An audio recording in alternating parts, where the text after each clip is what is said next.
You're watching Experience Comic Culture and Sales, streaming live daily to Facebook, YouTube, Twitch, and Twitter. Hello, hello, hello. Welcome, everyone. It's been a while, but we're back. Sketch Up. We're here at 7 o'clock, and we have two special guests today. We have Francesca Maria, who does Above the Clouds, and we also have... Melissa is Above the Clouds. Oh, I'm sorry, Francesca Maria, who does not Above the Clouds, but the Black Cat Chronicles, and she has They Hide, an anthology of short stories, which we will get into. And then we also have Melissa Pagluica, I hope I pronounced that correctly, who does Above the Clouds and has a Monster Hearts on her Patreon, along with some other things, and we'll get into that. So stay tuned. Thanks for hanging out with us, and we'll be right back.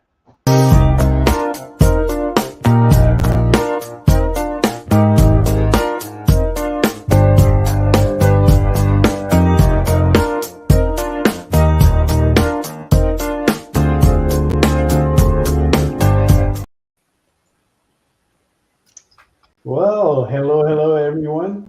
It's once again, it's great to have you all here. Mog and I have been away doing, the con run. We just did Phoenix. It was a very, very successful con for us. And then we went into Dallas, and that was another successful con to be there. If you guys have been keeping up with the Facebook page, you can see all the art that she generated for that show, and then more to come. We're not doing as many cons this year, and that's because we just got like a ton of work to do, and you'll be seeing a lot of that later this year, along with some very, very special commission pieces that we were able and fortunate enough to have, and you'll see that towards the end of this year. But and we can talk more about that. But let's get into our two special guests here. We have Melissa Pagluica. Did I pronounce that correctly? Pagluica. Pagluica. Wow. Okay. That's not what I was expecting. Yeah. Okay. And she has done Above the Clouds, and there's a story behind that. In fact, I think there's a couple of stories that we're gonna learn about that, along with her Monster Heart, which is on Patreon. And also we have Francesca Maria. But you can find her on Facebook as Soito. Francesca Maria. Oh, it is Francesca Maria. Yeah. Okay. We're getting that corrected. Okay. Yeah. And my pen name. Okay. And Francesca she likes horror and monsters, and that's going to be so if you like to be scared in the dark and you like to find things in the dark, I think we found something that can do that for you late into the wee hours. Okay? And so let's get started with Melissa and your book Above the Clouds. What would you like us to know about that book? Above the Clouds started as a way for me to actually learn how to make a comic book. I never made one before then. I originally thought it was going to be a short story, and it started as a webcomic where I'd update it every week, and it ended up running for about 5 years, and it turned out to not be a short story. And, I finished it. I was very excited, and I ran a Kickstarter at the end. Originally, I was like, if I could just have a physical copy of this book to bookend finishing a project, and I ended up getting over 1,000 backers, and I raised over 43 grand and put all of it into making a hardcover book. I was like, what can I do to make a special? I'm like, gold foil, and ended up doing a slipcase, and so this was Above the Clouds was the project that literally changed my life. It gave me focus. It created so many opportunities for me as a comic creator. And yeah, it allowed me to grow as a person. And I owe a lot to working on this book, Clouds. So, yeah. Great. And then you, now I think when we met you, that was back in like 2019 at the Wizard Bay Area Con. And the before times. that was before everything got all crazy Yeah. and everything. And you were telling us about that book. Now, and you were working the book with Shem. No. Is that right? Or was you okay? No. I'm getting my my facts wrong there. Then okay. He was a good cheerleader, though. Okay, very Yeah. supportive. Okay. If I remember correctly, like he's very mathematical in a way. So he was the one who told her, okay, so if you do a page a week, it's gonna end up this many years. Oh, If you do twice a week, it's gonna be this many years. He was breaking it down to her, and then at the end, what would you like? And then Melissa said, heck no, not that many years. I better get a crack on. Yeah. It's true. Like if I kept at the same pace, I realized it was going to take more than 5 years. I was saying that it was going to take an extra 2 years, and being able to see it in that framework where like I've already been putting in this much time, I have all these other story ideas I want to work on. I was like, nope, I got to increase my page count. I need to get this done. And, Yeah, totally. Having a conversation with Shem was really huge in putting things in perspective. And yeah. And you said you started out as a web comic. What made you decide to do that from the other options that are available, like a regular comic book or even straight into a novel? It was, I felt like it became a way to motivate me to say, I'm going to get one page done a week. And having this imaginary audience of like declaring, I'm doing a web comic, I'm putting it out there, it updates on this time. It felt like it gave me a deadline to stay focused.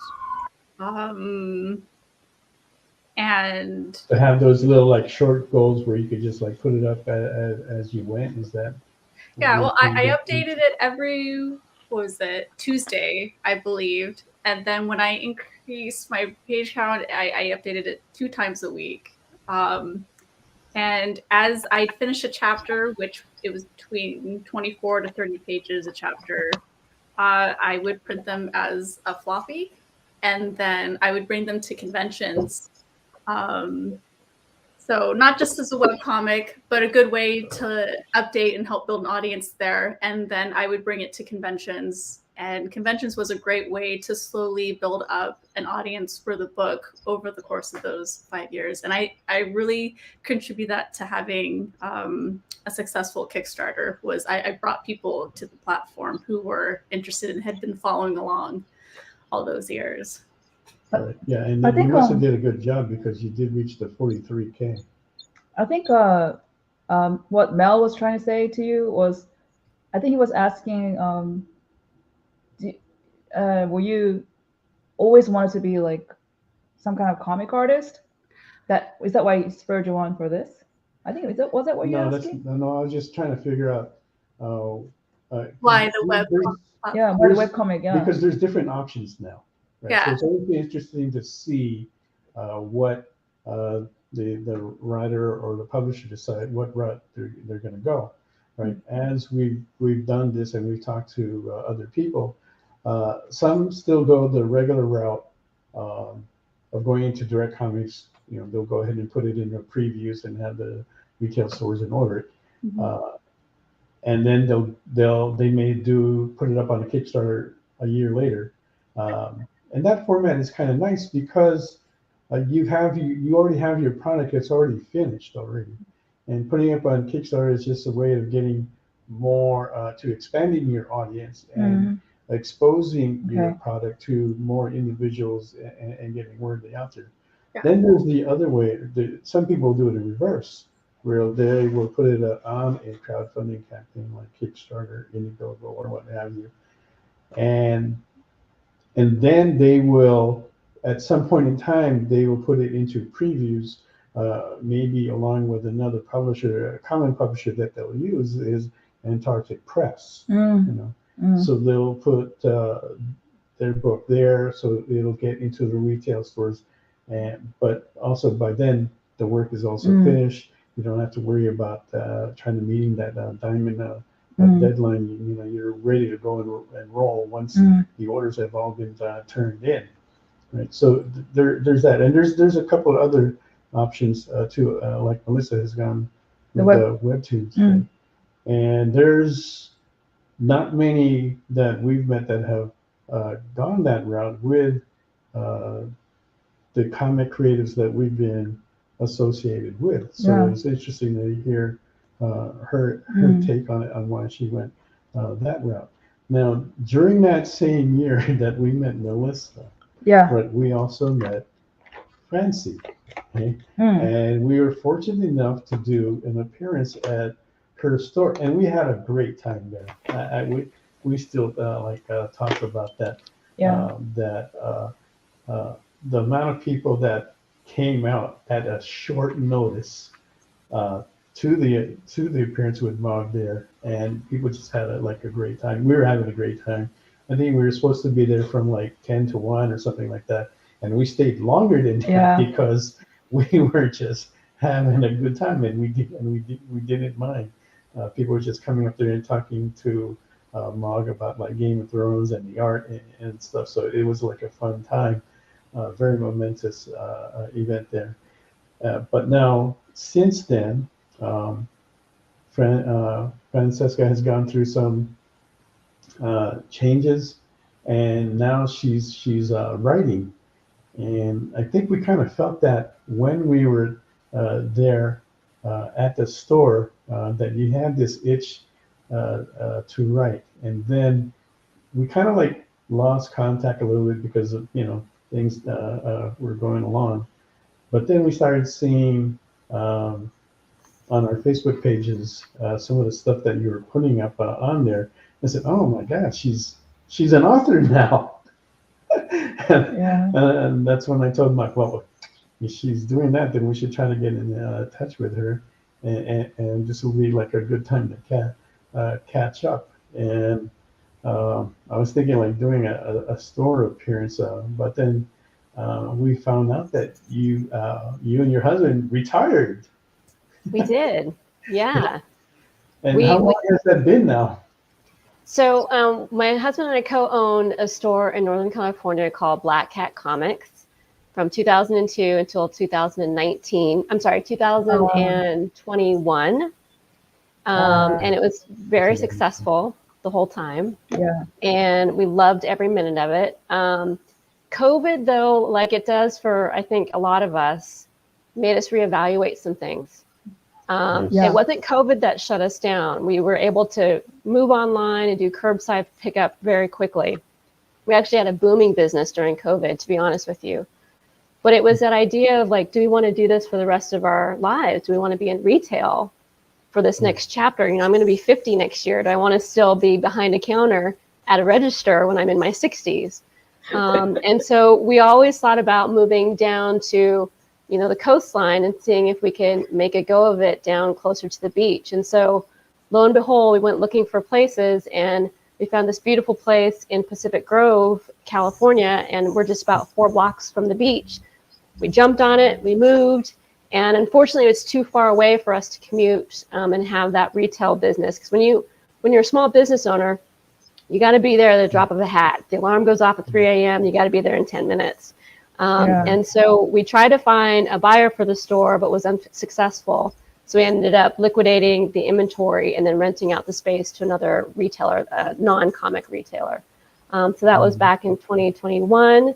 And during COVID, we started writing our own comics. And so as retailers, as lover of comics for, you know, counting both of our ages, 70 plus years, because we're old. We've always loved the medium, and we've always been, you know, just so excited to see, you know, different artists and different writers have their take on Batman, Superman, etc. I personally have always loved horror. I've been writing horror since I was 6 years old. Oh, Wow. Another story for another time. But we saw kind of a hole in good quality horror comics, and I wanted to write something and create something that I would want to read myself. And so we came up with this idea called Black Cat Chronicles, since we're Black Cat Comics, and our own publishing arm, which is Black Cat Publishing. And so we have this comic book series, which is called Black Cat Chronicles, True Tales of Horror, narrated by a black cat. And so each of these issues, we've got 3 now, I'm working on the 4th. Each of these issues is a standalone story of a real, true horror somewhere in the world that's got maybe even a supernatural or a paranormal bent. The first one, which you can see behind me, Greyfriars Cemetery, it takes place in Scotland, and it's this haunted cemetery where there's been poltergeist activity, there's been not 1, but 2 exorcisms gone wrong, all of this crazy stuff that you would scratch your head going, how can this possibly be true? And it's all told from a narration of this mysterious, ethereal black cat along the way. I can't take credit for the art. The art's amazing. It's the artist we have is Nate Olson, and he did the line, the color, everything except for the lettering. And it's just absolutely amazing. So it's been a dream come true to go from, you know, comic book fan to comic book retailers to publishers to now seeing our own published comic in print and online. So it's been really great to see that kind of progression. Okay, and now, and how have you been putting your books out there? So like Melissa, we've been doing a Kickstarter. So we started as a Kickstarter to kind of get the word out there.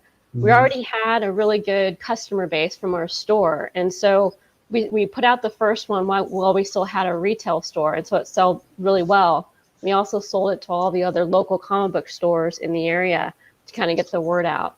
So that's kind of what helped us with the distribution. You know, in the 2020, 2021, 2022, distribution of comics has gone kind of topsy-turvy. It used to be Diamond and Previews was the exclusive distribution, but then Penguin Random House and then Lunar. And so it's kind of all over the place right now. We thought it was easier for us to kind of distribute it ourselves than it would be to try to shoehorn ourselves into one of those distributors when their criteria for having a book in their catalog changed, it seemed like every month. Right. And that's part of the where we're at in the industry, because it used to be a whole lot easier to figure out where we how we want to get our books distributed. But at the same time, it's a whole lot, in some way, it's easier for us to distribute our own books. That's a whole lot cheaper for one thing. But it's confusing in trying to figure out, or there can be that confusion in trying to figure out how or what vehicle we want to use to distribute our books. And so did you ladies find it difficult, or did you know right away this is how you wanted to get it out there? I think, so I've always dreamed of having a Kickstarter since I started my comic way back when. And one of the inspirations was Jason Brubaker. He did that series Remind, and just seeing how he was able to put his comic together and how he was able to run his own kind of gave me that visual dream as I was working on my comic, like, this is what I'm gonna do. And I think I remember when I finished, I was thinking about trying to get it published, and I tried finding an agent before I ran a Kickstarter, but I'm like, that's not, I just want to go for it. So I put that, I didn't quite work out, and I just went straight to Kickstarter. And it feels pretty satisfying to have control over creating and designing a book, and then being able to put it out there. And I like that. Do you feel that you're getting all you need from the Kickstarter? Are you getting enough information out of it that will help you guide you on how to get your books more out there? Is that I'm trying to find out if are you satisfied with the Kickstarter vehicle where it's giving you like what you need. Some people feel like that it's not. They would like to see more out of it. So I'm asking to see if you feel that way or otherwise. Well, so I've only run one so far, Okay. and it meet more than the expectations than I anticipated when I ran it, which is pretty cool. And I guess I was just, yeah. And Right, you know, I've done. How about you, Francesca? So yeah, we've done 4 now. So 3 Kickstarters for the comic, and then 1 Kickstarter for the audiobook of my short story collection. All been successful. I love Kickstarter for its ability to have like wide eyeballs worldwide. So even if I was to go with a traditional, you know, distributor like Diamond Comics, they don't necessarily have a huge reach internationally. Whereas Kickstarter, you get a lot more eyeballs, and you know, we had people from Italy and Germany and all different kinds of countries, Africa, looking at our comic. And I don't know that going with Diamond, we would have gotten that same kind of exposure. Plus, Diamond is a very small niche that's really just comic book stores, right? And so if I was to go distribution with Diamond, which would have been great, we would have been limited to the cities and locations and people where they would have comic book stores. When you do Kickstarter, you're expanding to, you're cutting out the middleman, which pains me to say that because I was a middle woman, but you're going basically direct to the consumer. And so you can have a lot larger, wider audience when you go direct to consumer through Kickstarter, whereas you're a lot more limited in something like a distribution channel like Diamond. If you could do both, great, but unfortunately we weren't able to do both. Right. Yeah, I understand like where you're coming from. Because when I started, I was just mainly like a fan, a collector, and then I became a comic dealer doing shows, and then I had my own stores. I had about 3 of them, and now here I am, on the other side of all that, managing Mog and the art. Right, so I've kind of like gone through that whole perspective. So I understand like where you're coming from on that, where you were like the middleman, and it's kind of cool because for us we have the eyes on both sides. We can kind of like understand both sides, and it gives us like a kind of clear, a better overview, I think, of the industry and how it's operating here and there. Yeah, there's a lot of questions about the industry now, like where it's going and where it's going to land. I think there's going to be some good that comes out of all this, but it is a little confusing at times. So for now, with the projects that you have, where are you planning to do more marketing, and how were you going to accomplish that? Do more marketing? Right. Yeah. There's like you talked about like doing shows. Is that something that you're going to continue to do? And what other avenues or areas were you thinking or planning to explore? So another bucket list item for me as a creator was when I started Above the Clouds. I think web platforms for comics I'm not sure if it was out then, but since then there's been new ones like Webtoons and what are the other ones? I'm blanking right now. But it's always been a bucket list item to learn and tell a story through a vertical format. So my new project, Monster Heart, I first had it come out on my Patreon, and I drew them as traditional pages. And then when I was done with the first book, I decided to go back and I reformatted the entire thing to be viewed as a vertical. Yeah, right. Yeah. And that was a huge learning experience to understand how someone consumes a story and utilizing the scrolling function, because they view time differently as you're scrolling through a story. And so that's been a new avenue of putting something up there on Webtoons, mainly just to say, hey, my comic project exists. And then my plan is I printed out the first book, and I'm going to be bringing it to San Diego Comic-Con. And it's kind of fun knowing that I have like 2 versions of the story. So if you view it online, you're going to get the scrolling web version. And some of the art is similar, but as a traditional comic, it's going to be a different experience as you're reading it. So there's like 2 versions of the same story.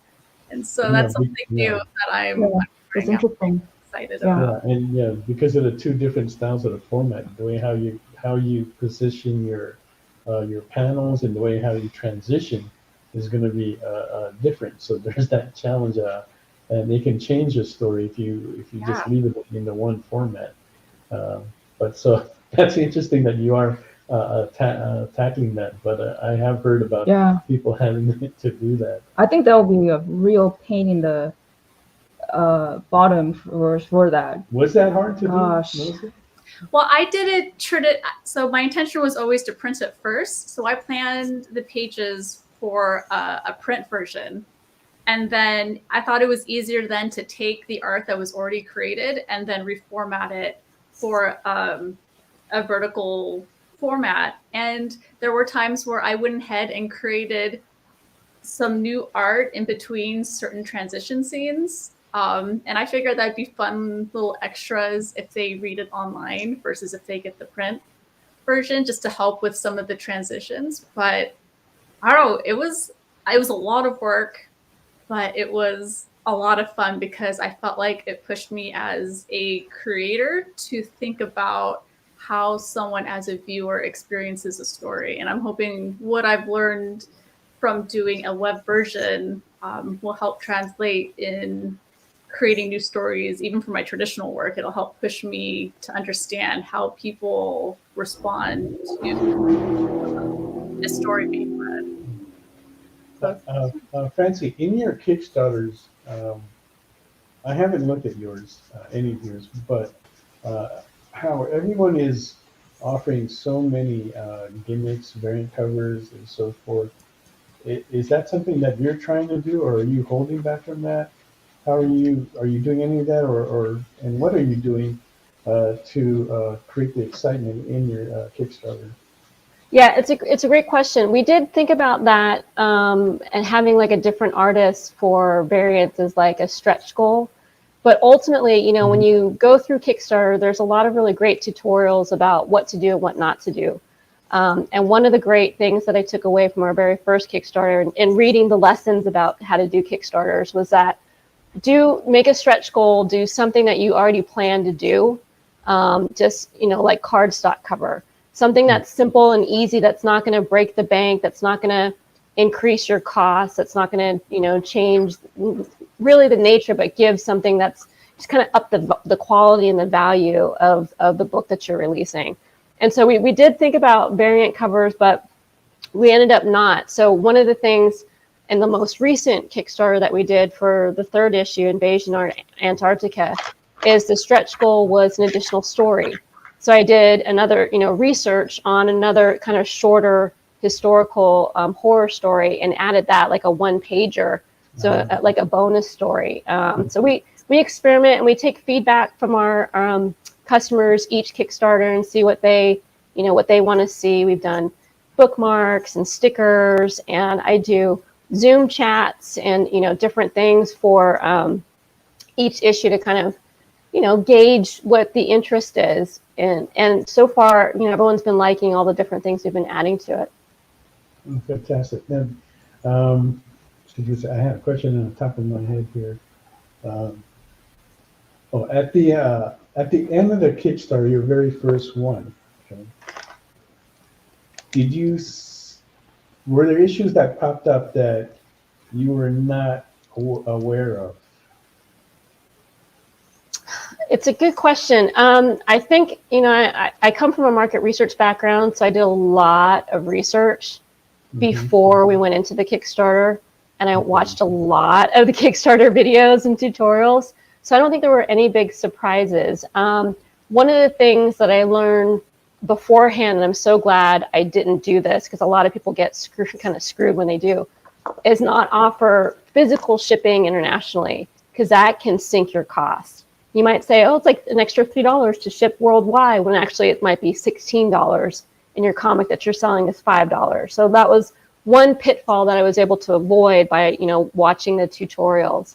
So yeah, there wasn't any big surprises. I think some of the good things that came out of it was, again, what I said earlier, was how widespread the audience was. And even though we didn't ship internationally, I could get international customers and have them have the PDF version. So I could email them the online version and still, increase our customer base worldwide, just not the physical copy. Well, you're very thorough in that, because that is the number one issue that I hear from everybody is shipping, and international is the problem. But even with domestic shipping, they run into problems because they're offering all these goodies, all these stretch goals, and then not realizing that at the end it's weighing a certain weight, which is more than what they had anticipated, and end up eating more of a cost on there. So that is like one of the biggest learning experiences that I've heard from most people. How about you, Melissa? Did you have any issues? So my book ended up being 3 pounds, and when you're shipping, there's usually like a window that you want to be in when you're doing media mail or even any regular mail, where the price instantly jumps up after, depending on how heavy your book is. Right. And I didn't realize that, because when I started, I was like, man, I can make a book as long as I want. This is gonna be great, no limitations. But now that I've gone through the whole printing experience and like doing a hardcover, getting thicker paper, all the stuff that contributed to a heavier book. And now I'm like, for the next one, I think I want to make it a shorter story. Because I ended up like those shipping prices really do, like, thankfully I had raised enough, and I had even made sure I had a big cushion for shipping in general. But when I started shipping, which was in 2019, and I shipped my books out in October, and that was the month when a lot of things started going crazy politically and with the Postal Service. And that's when prices were jumping up. I remember having to send a book out somewhere, and it cost $60.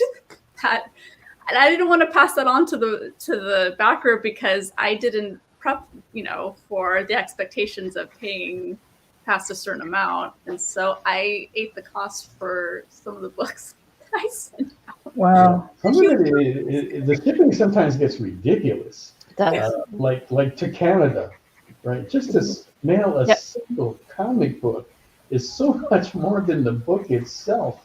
2 to 3 times depending on what you're doing. It's just not worth it. Yeah, remember recently we had an Australian one. Remember the shipping? Yeah. He bought 2 issues, but was it how much he paid for the issues? It was like the issues were $35 each, right? These exclusives, right? So the cost on the comic books was like $70 total, right? Yeah, the shipping was like $90. You see, that's to Australia. Yeah. Yeah. And so it just didn't. It's just not feasible when to me, it's not feasible when it gets like that. You're paying more than the value of the product itself, and the product doesn't even weigh that much. It's less than 2 pounds. Yeah. And, yeah. But you know what's really ironic? This is just me as an artist point of view, because I sell a lot of originals. I find out that when people frame my artwork, the cost of the frame costs more than my artwork that I sold for. I was like, oh my gosh. Framing is very expensive. Yes. Yeah. If done professionally, it is. Gosh. Yeah. So, Maybe I should become a framer. I make more money. Imagine a piece with frames. Oh, really? now that brings us to the next question: is printing. How easy or how confusing, hard was it to decide where you wanted to go for printing? Oh man. So I Go ahead, Melissa. don't know. Go for it. So I got really lucky. I did some research online and found a fairly local printer that specializes in comics. Robert Anderson up in Sacramento area. Very reasonable prices. His upload forms and criteria was very easy to follow. It wasn't anything super complicated. We uploaded it. We had some issues with it. We uploaded it again. They helped us with it. They sent us a proof copy. It looked great. And so we hit the yes button, and then we got, our big stack of books, and they shipped them fast. The quality was good. There's no dent corners, there's not any issues, which is always a problem. So these guys, we got really lucky. They know what they're doing with comics. So it was helpful for us to find a printer that just didn't do comics on the side. They were, this is their bread and butter. And so we got really lucky with them. I've used Robert Anderson's when I was doing my floppies, and they're a really awesome shop. Like, they're super quick. You can even go and visit them. They're super nice. They even let you tour around their shop, and yeah, they're pretty cool. That's interesting because that's the first time I've heard of it. So that's something worth checking out. Yeah.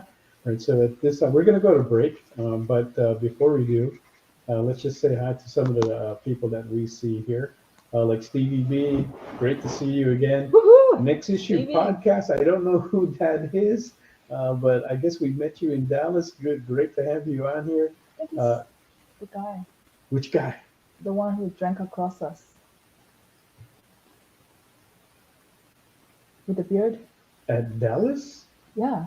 Remember that Saturday night? Oh, okay, gotcha. Yeah. At the Alamo. Yeah. Okay.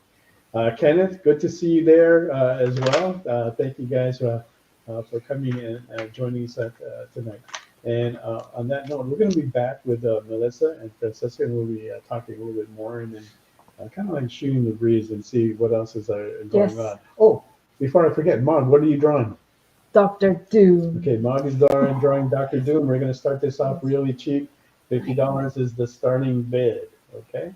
And on that note, we'll be right back on SketchUp. Why was Princess Zelda sad after watching a bunch of YouTube videos? She couldn't find a link in the description. We'll stop if you subscribe to our YouTube channel. It's super easy. Click subscribe and click the bell when you do. And thanks for supporting the EXP.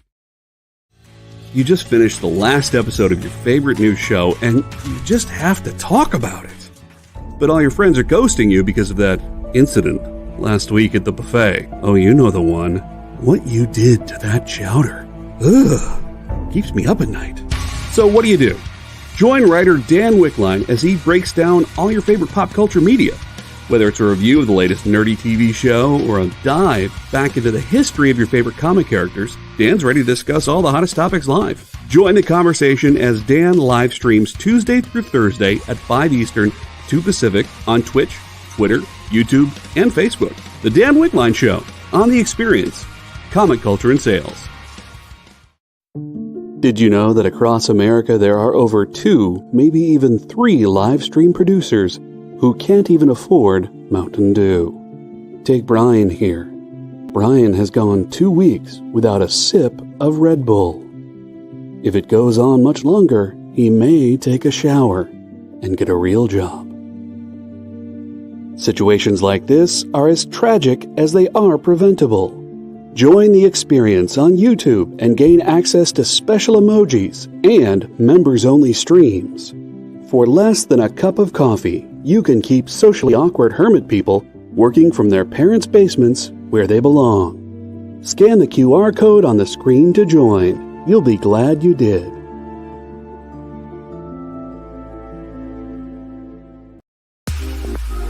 You know how when you go to Comic-Con, after Comic-Con, you go to the hotel bar, and there's a whole bunch of people playing music and dancing, and you've got Pikachu and Lara Croft Tomb Raider doing the cha-cha slide just down from Deadpool and Batman and Wonder Woman? That's every Saturday night over on the Experience Twitch channel. Join Taji Beats for the EXP Dance Party, exclusively on Twitch, twitch.tv/the_EXP.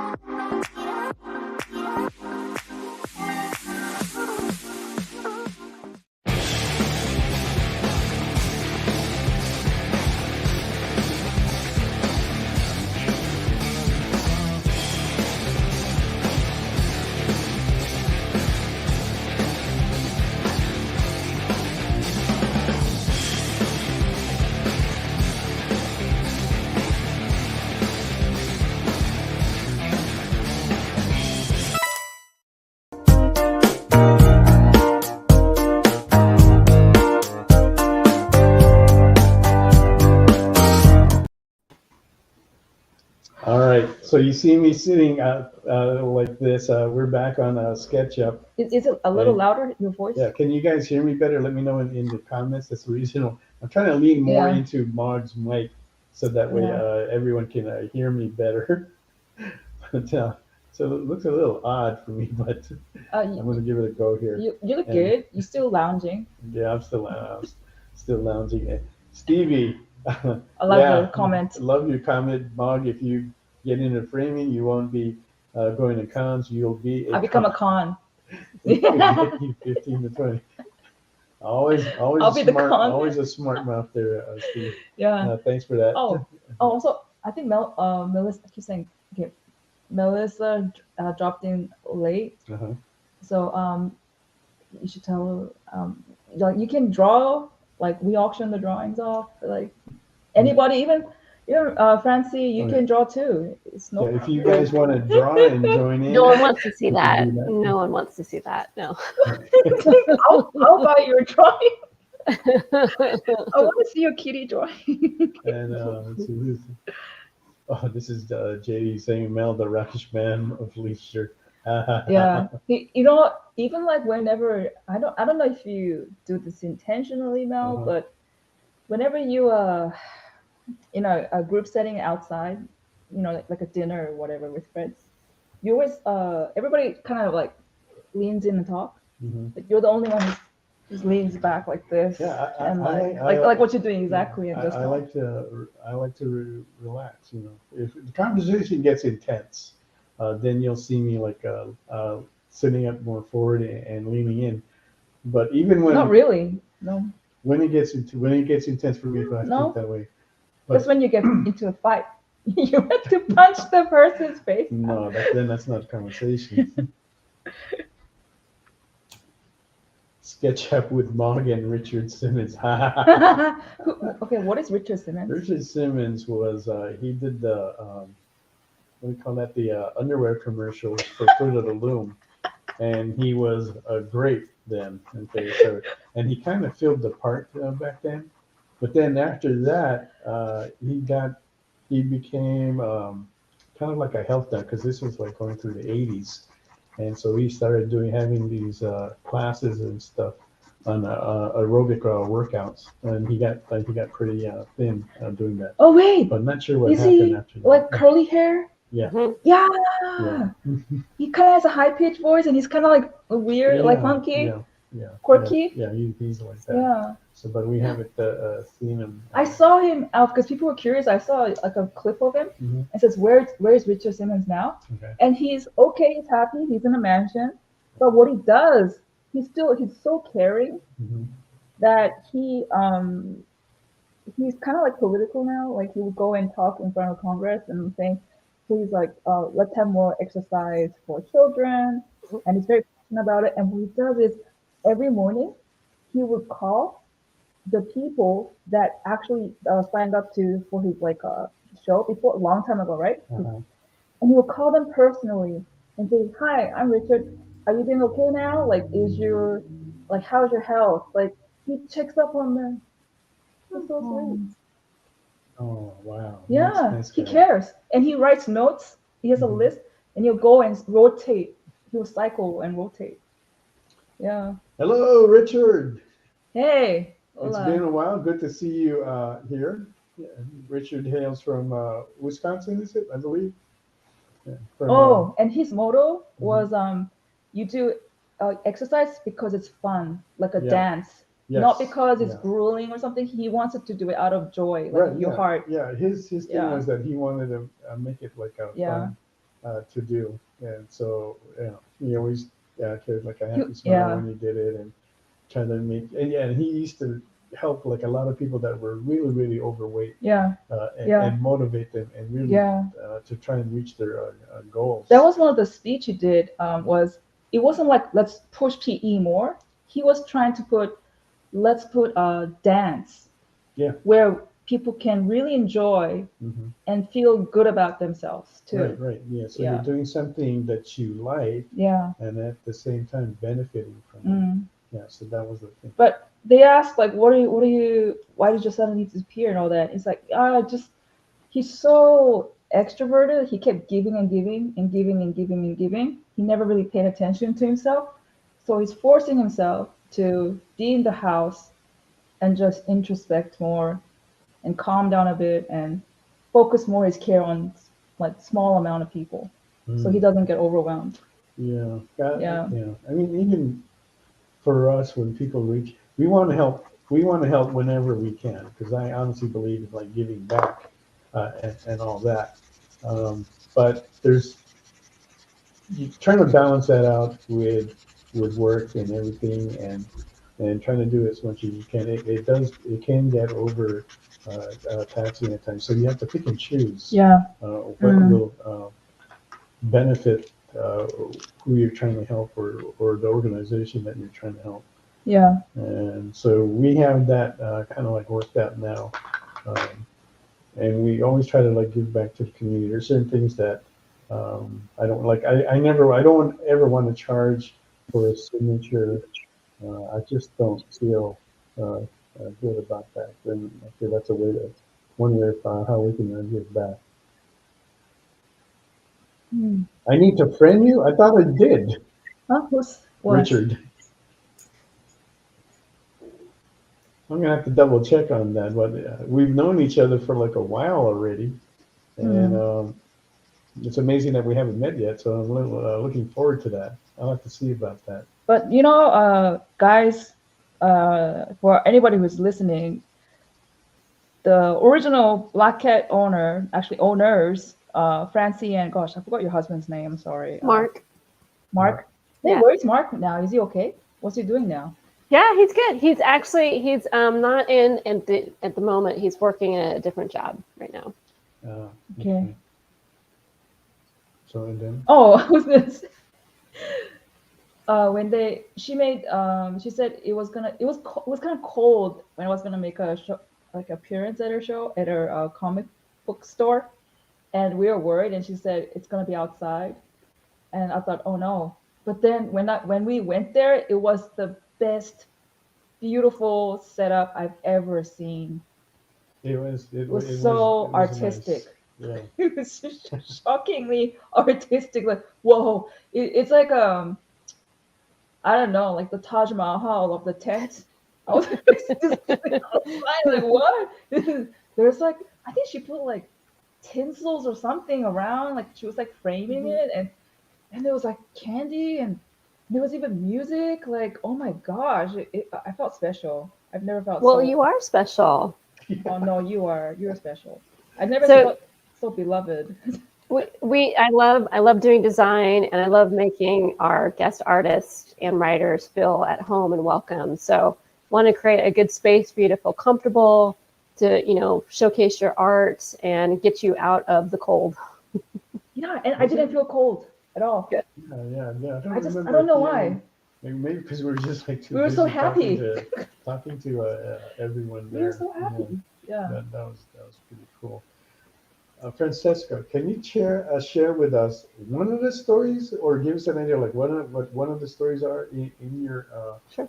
Book, Black Cat Chronicles? Yeah, because she said it's based on real stories. That's horror. That's even scarier. Yeah. Dun dun dun. Oh, Sure. Yeah. Oh no. So the first one, again, we focus on a location first. And so like the first few pages are about Scotland for the first issue of the Greyfriars Cemetery. So we talk about body snatchers, we talk about the plague, we talk about Mary King's Close and how people were walled up alive if they were found to have the plague. We talk about a lot of different things. And then we get into the specifics of that particular cemetery. There's, again, a lot of hauntings. There's a lot of poltergeist activity. It's super complicated, but in a nutshell, what happened was there was this group called the Covenanters. It was a specific religious sect that was persecuted, tortured, and then killed, and then buried right there in the cemetery. Their torturer was a man named George Mackenzie, and he actually is buried right across from the graveyard where all of his victims were. So the story goes, in the mid-90s or so, a homeless gentleman was in the cemetery looking for shelter, stumbled into the mausoleum of George Mackenzie, the torturer guy, fell through the bottom of the tomb, and ended up being in the bones with Mackenzie. And supposedly that woke up his angry spirit. And since then, there's been all this really violent activity, poltergeist activity, people getting pushed, scratched, shoved, people being nauseous. They had tours and said, you know, if you're pregnant, you have a heart condition, don't come on these tours.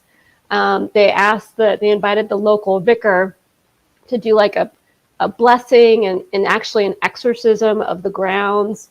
And he ended up, well, I don't want to spoil it too much, but it didn't take. And then there's another second exorcism, and that didn't take either. And so it's still haunted. It's still very mysterious. It's still very eerie. And I've been there, and there's this heavy oppression to the energy of the cemetery. And, you know, little fact about it too, a lot of J.K. Rowling's names that she got for Harry Potter are from the tombstones of this cemetery in Scotland. But logically speaking, isn't generally whenever you go to a cemetery, it does have an oppressive air? Not at all. You know, there's a cemetery at the end of my street here, and it's beautiful. It's lovely. A lot of them are uplifting. Yeah. Cemeteries used to be for people to have picnics. So there's some that obviously have a very ominous presence. But most cemeteries I go to are probably the most peaceful places I've ever been. Yeah. Have you ever been to the cemetery in Oakland? No. It is a beautiful, gorgeous cemetery.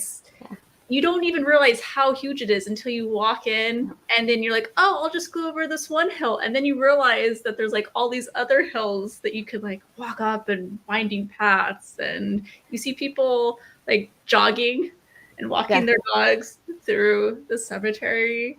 And I always feel weird recommending the cemetery whenever someone goes to Oakland, but I go, have you been to the Oakland Cemetery? It's beautiful. And that's the Piedmont Cemetery, or I think it's called Montclair. I can't remember the exact name of it, at the end of Piedmont. Yeah. And there's a lot of Bay Area, history there. So there's Hearst there, there's Crocker there, there's Ghirardelli's there. So a lot of famous names of people that kind of created the city in the Bay Area are buried in that particular cemetery. It's a gorgeous cemetery. So that makes it very historically nice to visit, to see all that. Yeah, I do like to see things like that.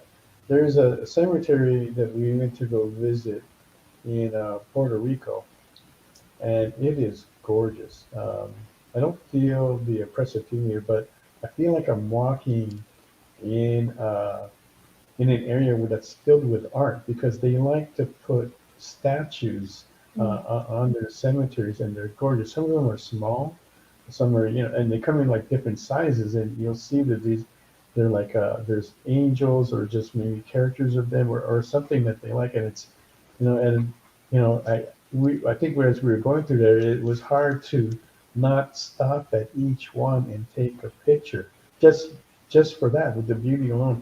And it's right on the beach as well, so it was very, very scenic and gorgeous to look at.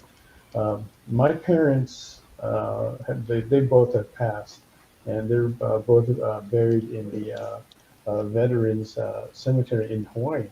And even there, it feels like a picnic ground. Mm-hmm. So we'll go there, we'll sit down, and just like spend time personally in that area. But we're also enjoying the scene. It's got this gorgeous mountain in the background, and then you see the blue sky and the clouds there, and you just kind of feel good. Yeah. So and then there's some that kind of feel ominous. There was one growing up in Hawaii, in the city that I was in called Ever Beach, and it had a cemetery there which was really old. It's very small. It Small. looks like an abandoned parking lot, like Yeah. for a mom and pop store. Yeah, in a way. Like a 20 by 20 at the most. In a way, it Yeah. was. But when we moved there in the early 70s, there was a lot of freaky stories that were coming out of that cemetery, like apparitions, floating candles. Yeah, so you walk by that cemetery, you walk fast. You just Yeah. because you don't want to see any of that stuff or get affected, have anything follow you home, right? So they do have like a different feels and all that. Mm. Yeah. But what's interesting is, like, I guess I don't know about Western culture, but that reminds me about the power of cemetery. Mhm. Where like in Korea, like feng shui is, I don't know if it's tied in feng shui, but it is so important to bury your ancestor in a right place, Yeah. because that would dictate fortune versus vast misfortune. So, like, we were really particular on burying like people. It Wow. was like a whole art form. I mean, I don't know how to say if it's an art form, but it was like, there was very technical. Mhm. Like, if it's near water, it's terrible. If you have under currents of water running through, that's terrible. The directions, is it windy? Is it sunny? Is it in a shade? It was just so, like, very picky. Do you guys have that? No, right? No. Mm-mm. Yeah, we didn't. It seems like there in Asia, everything seems geared to like trying to get good fortune in a Yeah, financial it's like way. what do you call the meridian line? Mhm. Mhm.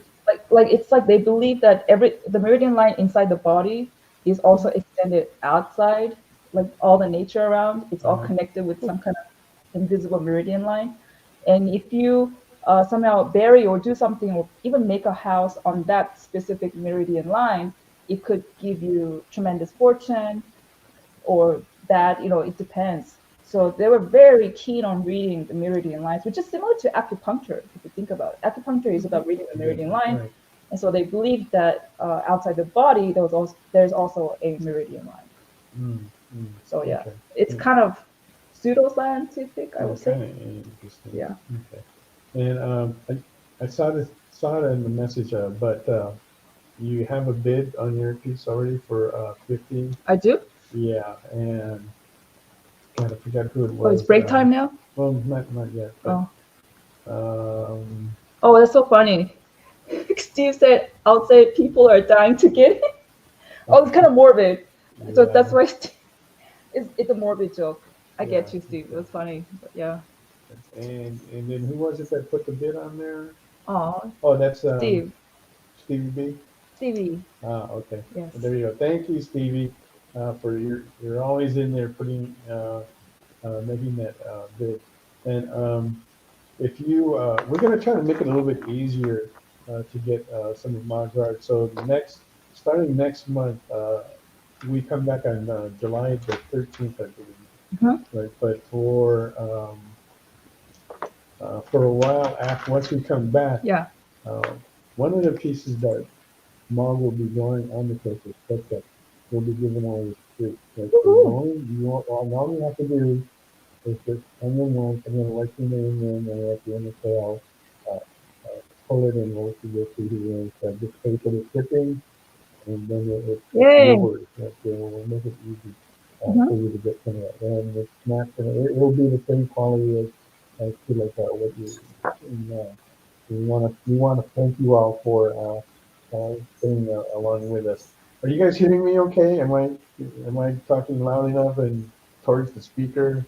Now we can. Yeah, it was a little muffled before. Maybe come a little closer. Here, I can't move it anymore. No, just let me adjust it like this. Okay. If Okay. that does that, then no one can see my face. I guess I'm cool with that. Yes. So I'll be you're faceless a little bit off with the horror show Yeah. today. Okay. So Oh. we are at what? I'm actually curious. I want to know more stories from Francie about this torturer, Well, George Mackenzie. Like, did he rightfully get the right people, or was he just left and right innocent people? No, yeah. So it was pretty much genocide of this whole religious sect. One of the first kings of Scotland utilized the Covenanters to help him fight the wars, and so they were in his good graces. Well, then the next king of Scotland said, "Nah, I don't like those guys anymore. We're staunch Catholics, and so anything that's not Catholic, we need to exterminate any threat to my superiority."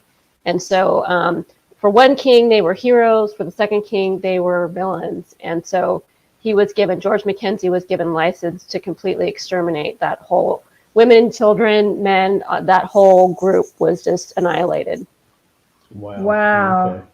Okay. Thank you for that. Now, on that note, we are gonna take another quick break, and when we do come back, we'll get into a little bit into kind of what Monster Heart is about from Melissa. Okay, that's another book that she has there.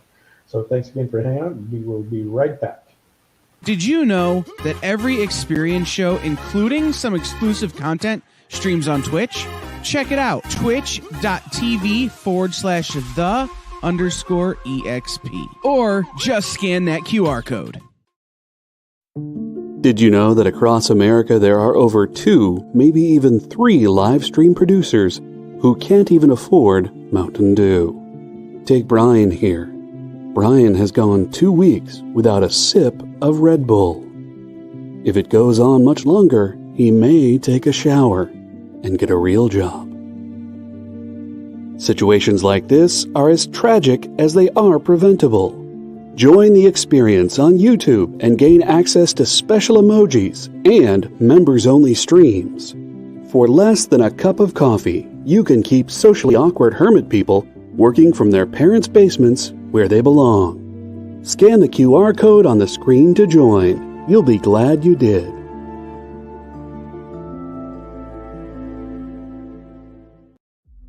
What if Hans Gruber from Die Hard had to battle the Joker from Batman the Animated Series in a dance battle? Or who would win in a race between Baby from Baby Driver and Snidely Whiplash? If Austin Powers and Shrek found themselves in a hot dog eating contest, who would emerge victorious? These are the questions we talk about on Nerd Killer Warfare. Debate the most absurd questions you've ever heard in popular culture. Register now by scanning the QR code or visiting bit.ly/EXP casting.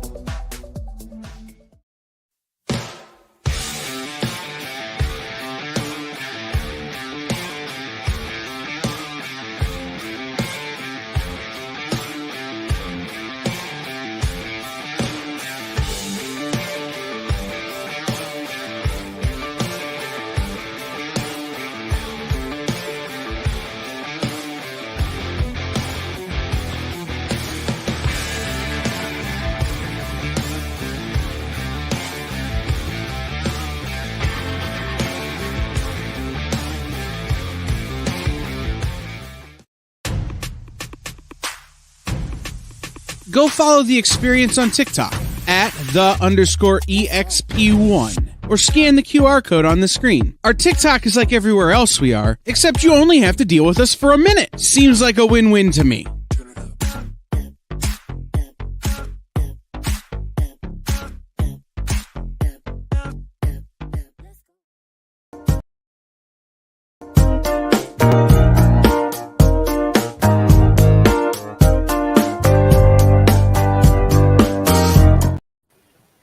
Welcome back to SketchUp. Thanks again for joining us.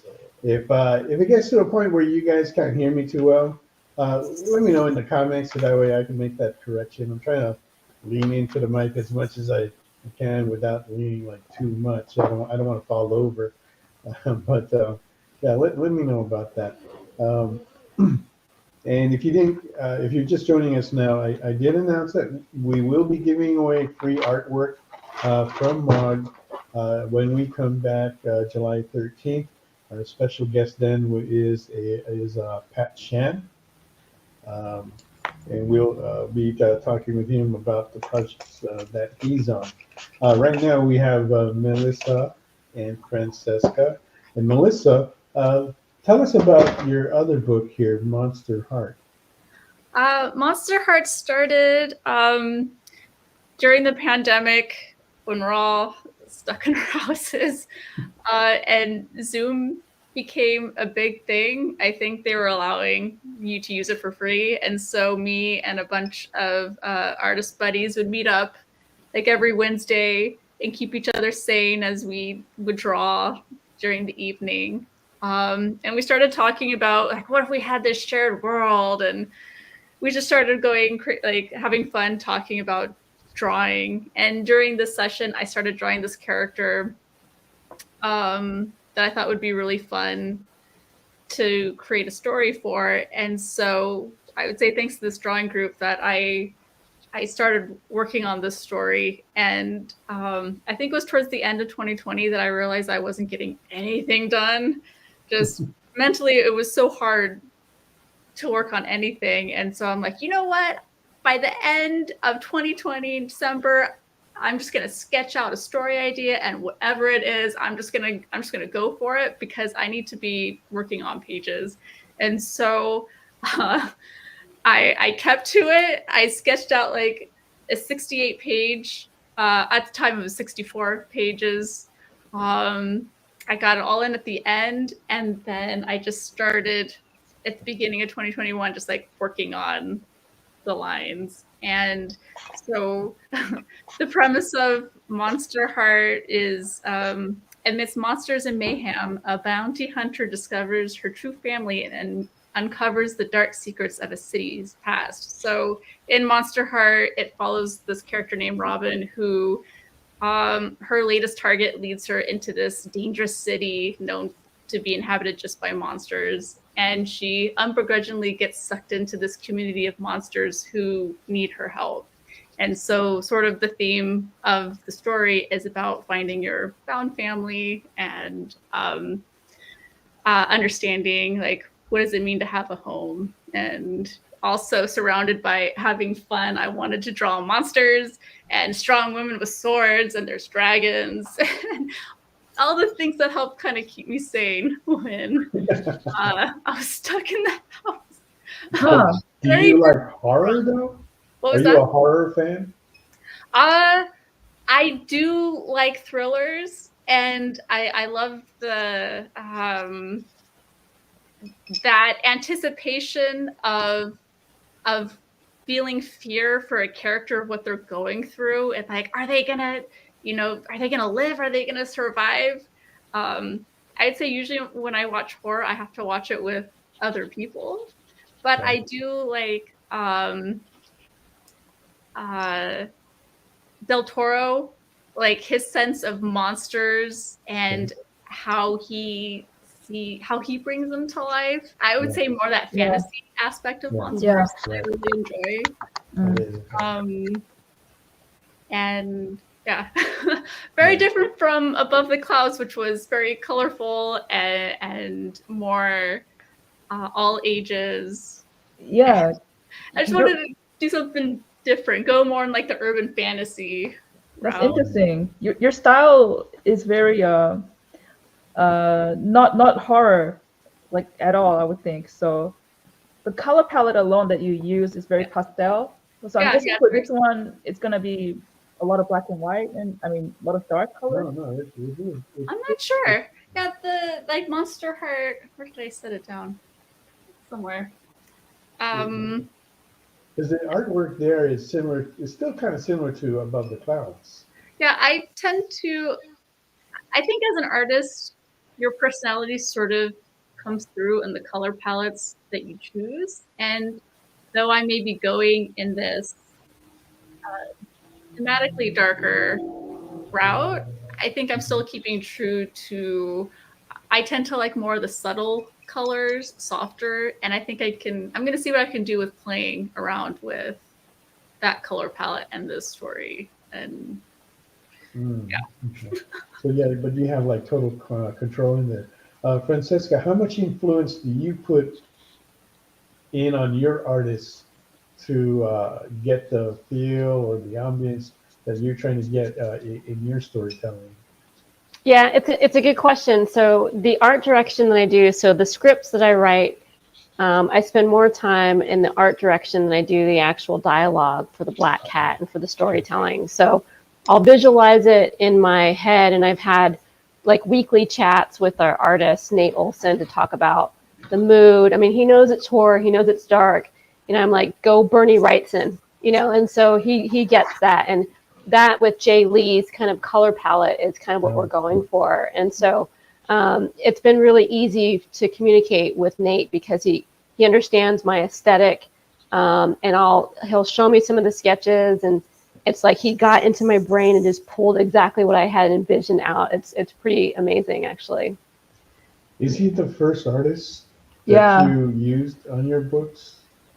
Yeah, first and only. Yep. Oh. Yeah, for all 3 issues. Amazing. Yeah. Right. Yeah, He's incredible. That does really does, because before she even said anything, when I looked at it from far away, I thought, oh, that's very reminds me of Bernie Wrightson. Mm-hmm. And yeah, you got it.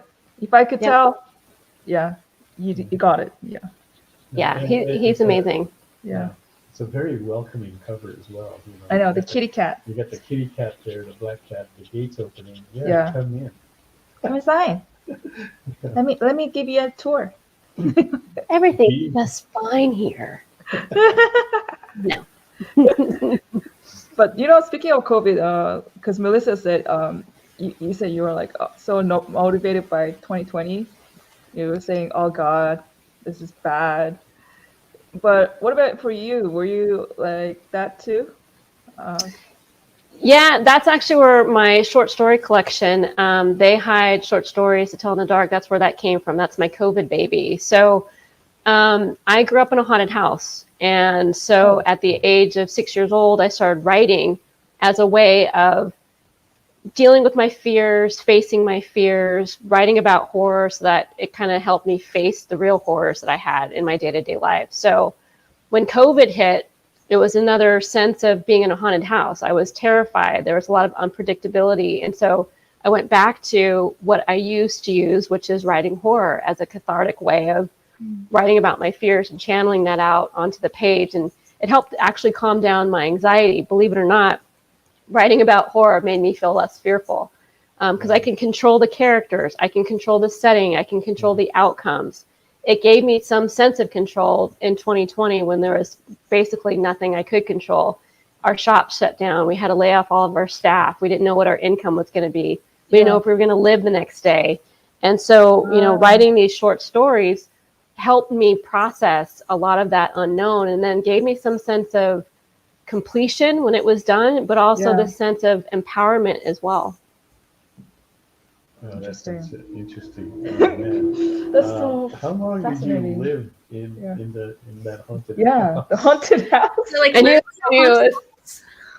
as soon as I said that, I'd be like, everyone's ears would perk up. What? If So- you could see the screen that Lucy would, or everybody's just got. It was like, oh, tell us more. Yeah. From the ages of 0 to 14, I'm the youngest of 5. So there's 7 people in the house. And we never talked about the haunting until we were adults because we didn't know any different. Our parents didn't believe us. And we thought if we talked about it, it would get worse. And it did. And so things like scratching in the closets, doors opening and closing on their own, TVs going on and off, lights flickering, phantom footsteps in an attic that had no floor, this overwhelming sense of being followed and never being alone and never feeling safe. So that was my, messed up childhood from the ages 0 to 14. Okay, did you sleep near that place which was the worst? Was it you called like the attic? Was that near in your bedroom? My sisters were. So in what separated the attic from her bedroom was this tiny little cork board that was thin, and she'd wake up constantly to that door being open into the attic. And so she had a rough time, my oldest sister. Her and my other sister that shared that bedroom, they would play, talk radio or albums all night long because they didn't want to hear the stuff that was going on in the attic next to them. So each of us had our own kind of separate haunting. My sisters with the attic. I would get trapped in the bathroom a lot. The bathroom door lock would jam on me, just me, nobody else in the family, and I would be stuck in the bathroom for hours on end until my dad could literally take the whole door apart. And that happened not once, not twice, but like half a dozen times, me getting stuck in the bathroom. If I could go on, but that's I think you got a good flavor of what that looked like. Yeah, that would scare the heck out of me. Did you ever look into the history of the house? Like what could have been the cause, or just you left that chapter and didn't want to look back? Yeah, no, I think writing about horror is my attempt to try to figure out what happened then. I'm still trying to search for answers. It was a brand new home, brand new sets of homes. No one else lived there before us. The only thing that comes close, and nobody died in the home. The only thing that comes close that I can figure out is the Miwok and the Ohlone indigenous indigenous people that lived there before us would bury their dead on hills. And we lived in one of two hills in my town. And I would find like arrowheads in our backyards and stuff. So my guess is it was full on like the Poltergeist movie. I think they built our home on burial grounds. Yeah. Oh yeah, that makes sense. Yeah. Wow. That's funny because I actually didn't know myself, but I had similar childhood until I was, and only as I grew older and I talked with other people, they were like, oh, because I had the same kind of, our house was an 80-year-old house by then when we bought it, my parents, and I was more like your sister's case, where I was in the top floor bedroom and there's an attic. And it's so weird. They walled it up with the entrance to the attic. There's nothing. It's like if you open, it's a creepy little door that's about only 4 foot high. Okay, and then they walled it with like a thin paper, like a paper wallpaper, and then they built a closet. So you just put your clothes and that's it. And immediately, because we were stupid children, and I think we're more sensitive. My parents like, okay, girls, you sleep there. So by the time we were 3 girls, and no one wanted to sleep near the closet. And me, like, I'm always, I don't like people being in pain or being in fear. So I was like, okay, I'll take it. So I slept there for at least 3.5 years. And every night, almost like every night, I had sleep paralysis. Yeah, like Wow. I would wake and I can't move. I'm screaming. I can't move. I can't even speak. And that door, that closet thing, it feels like it's always opening. So there were times where I got so fed up with it, with the weird entryway to that dark place, that I would purposely steal the attic key from my parents. And then I would go to the closet. Of course, it has to be daylight. And I'd open the little place just to face my fears, just to say there's nothing there. But it didn't work. And I was just and I thought that was normal, that everybody has sleep paralysis and all that like black weird attic thing. But no, it was not normal, because when we moved to another place, I never had that experience. However, my sister, my younger sister, she's the youngest, she had a similar story like you, where she could actually see. So it's always the same kind of people, and there was a young man, and it always in the bathroom she would see. But it was more like she had a pretty good experience. Like he was kind to her, and he would smile and say hi, but he was always in the bathroom. But me, I had a bad experience. It's not fair. But yeah, so Yeah, sleep paralysis is no joke. That stuff is scary. it is. Yeah, It's really that's really bad. terrifying. You had sleep paralysis? I have had it a couple times. Yeah. Yeah, Mhm. it's really, really bad. Anything like that happen to you, Melissa? Oh man, I have not been haunted I can't think of any experiences where I came across Or any that, but supernatural events? no, I guess I'm not attuned. Okay. Yeah. No, you're blessed. Yeah. Yeah. I've had I've always a wondered few of though, my like own your as well. stories. What? I said I had a few of my No, own. Melissa said Oh, something. yeah. What was that? Oh no, continue. I was saying I've always heard stories of people who have, and then I always keep thinking how scary it has to be. And I have like a super overactive imagination, being an artist, and so I could just visualize them. Have you guys visited Hawaii? Mhm. Been to the Big Island. You went to the Big Island, okay. Yeah. So I was there, I think it was about like 2021 on the Big Island. And you know how they tell you not to bring home any of the lava rocks. So I had a girlfriend at that time, a Caucasian girlfriend, and she'd only been on the island for like a couple of years, and we were visiting on the Big Island, and she wanted to bring home a lava rock, and I was going, no, we are not. That is not going to happen at all. Right? I've lived there long enough to know that we should not do it at all. But she was very persistent about it, and we were staying at my aunt's house in Kona. So I kept telling myself, it'll be okay, it'll be all right, you know.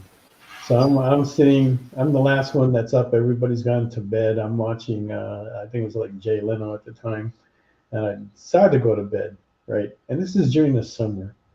There is no wind blowing. It's hot as hell, okay? And I'm sweating, okay? So I decided to go to bed, and I'm sleeping in my cousin's room. And at that time, he was already in college going to USC. And above his headdress is the window, and at the foot of his bed is a mirror, his dresser and his mirror. Okay? So I lay in bed, and I'm trying to go to sleep. I have my left arm over my eyes because it was kind of full moon, and the moonlight was coming into the room. It was really bright, and it was kind of keeping me up still. So I did that. As I started to get like drowsy, get into sleep, it started to feel good, nice and cool, right? And I was going, oh wow, this is much better, you know. And I'm still kind of sweaty because I'm still sweating there with the heat and everything. It starts to get really windy. I notice it, but I don't really pay attention to it, right? Then like all of a sudden, my arm gets flung open. Right, and I'm seeing this apparition, this white lady at the foot of my bed, and she's just shaking her head. Okay, I know who it is. It's Pele, right? And she's basically telling me, you should not be doing that. And I couldn't move, right? I couldn't move, and I was just like waiting to the time. I wanted to scream, I couldn't scream. I wanted to say something, and nothing was like coming out. By the time I was finally able to move and I looked at the clock, it was 5:30 in the morning. And I had gone to bed at like 1:30, and I'm going, wow, I'm not exactly sure how that time went by so quick. I couldn't go back to sleep. So I went into the living room and I just kind of sat there with all the lights on. And I was even sweating a whole lot more than what I was before. My girlfriend got up at like about like 7:30, and I told her like what happened. And our flight was at like 9:30 to go back that day. I told her we're bringing that rock back, and we're going to be kind of cutting it close, but this is what we're going to do. So we took the rock. I knew exactly the spot where it had come from, dropped it off, went back, got our stuff, went to the airport, and flew back. But yeah, that was one of my supernatural events. Should have never done it. That's fascinating. I love that, and I've heard a lot of stories of Pele doing that. Yeah, that's incredible. When I was there working, and I was working in Waikiki, and there's a post office there. I would go there. Sometimes I would go there in the morning for work. They'd have me drop something off for I had to go like overnight or something like that. And I would see these pallets of rocks that would get delivered to them from the airport. They didn't take it anywhere else. It just went straight from the plane to the post office, so that way they could ship it back to whatever they were going to do with it. But that was crazy. Yeah. So yeah, that's one of the things that I experienced over there. I think that's human curiosity. They always say, "Oh, this is haunted. Don't take the art like a rock there because then you'll get haunted. You'll be cursed." And human nature, we're like kind of skeptical, I guess, and we just say, "Oh yeah, right. It's just a stupid rock." And then you pick it up and you take it home, and it's always that kind of story, man. Every horror movie, So Stevie B writes, either we start talking about something else, like the Barbie movie, or I'll have to go take a bath in holy water. Sorry. Make sure you close the door behind you too as you entered your bathroom. Right. No, the priest you have to invite the priest, and then he has to sanctify the water first. Yeah. That's crazy. Do you, Francie, you said you went to go visit that one place you talked about that was haunted. Do you go out purposely to haunted places? Oh, that's a good question. Yeah, I do. It looks like I'm frozen. Can you guys hear me okay? Yeah, yes. I can still hear you. Okay. Yeah, I do. I'm also a psychic medium, and so I do go out places to kind of test my own psychic abilities somewhat. So I've been in the Bay Area, I've been to the USS Hornet, and had some experiences there. I went to Brookdale Lodge in Scotts Valley near Santa Cruz, had some experiences there. Traveled down to San Diego's Whaley House. I was going to ask that. That place is really haunted, and the Queen Mary in Long Beach. So yeah, I've been quite a few haunted places. Now, when you went to Whaley's house in San Diego, did you experience or see anything there? I did, yeah. So there's a reported ghost there called Yankee Jim, and Yankee Jim was wrongfully persecuted for stealing a boat. The story goes that he stole a boat and they hung him for it. So his punishment didn't fit the crime. And so he supposedly haunts that place. And so I was there with my husband. It was daytime. We were just walking around, and a couple in front of us was kind of egging on the ghost, like, "Come on, ghosts, like, show yourselves, do something." And they were being kind of disrespectful and just really annoying, to be honest with you. Yeah. And I heard this voice that was right next to my ear say, "Ghosts don't do parlor tricks." I love it. I love him. Yeah. And so I'm like, "Okay, Yankee Jim, you got it. I know you guys don't do parlor tricks." And that was, it was funny. It didn't make me feel fearful. I got a good laugh out of it. But that was my one Whaley House story. That's interesting because, that sounded kind of comforting, not scary like you said. But most of the stories or most of the encounters that I've heard from there have been scary. And people don't, they go there to test it out, and they say that you're welcome to come. And they say that if you do, there is a good chance that you will experience something. So it's considered to be one of the, is it the most haunted or the scariest place that they have in the United States? It's like one of those. It's in the Library of Congress as being the most haunted place in the United States. There you go. Yeah. So I've tried to get Mog to go, but she just doesn't want to go. She doesn't want to go. I'll go because I'm very skeptical, even though I grew up, in that strange house. I don't know. I'm still very skeptical, so I'll go. How about you, Melissa? Is that something that you would do? If I knew there was a location that was haunted, I'd be willing to try and visit. I don't think I would do anything to try to be antagonistic, but I'd want to be an observer, I guess, being in a space that has a lot of history. Because just being in an older house or an older place where you can feel that sense of history is fun to begin with. But I think I'm like very skeptical at first, just because I haven't personally experienced anything. But I love hearing the stories of people who have and how they responded being in that situation. I can sense that from you. We are gonna go to break soon, Francesca, so then you can try to restart it and come back in then. But man, I didn't know we were gonna be talking about like ghost stories like this.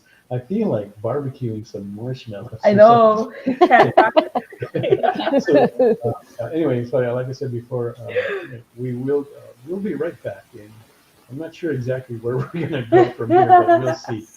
So once again, do come back, and we'll be talking to Francesca and Melissa more on this. All right.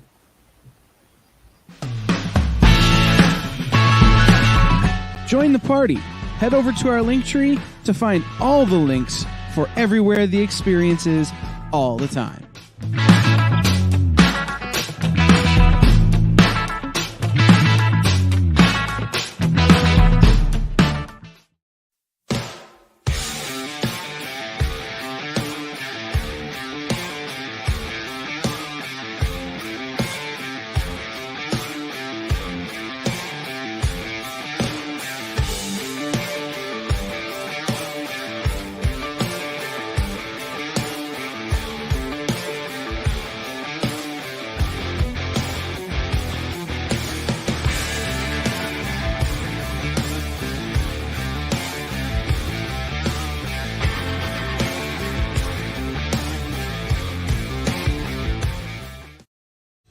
You just finished the last episode of your favorite new show, and you just have to talk about it.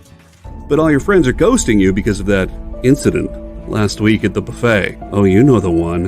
What you did to that chowder. Ugh. Keeps me up at night. So what do? Join writer Dan Wickline as he breaks down all your favorite pop culture media.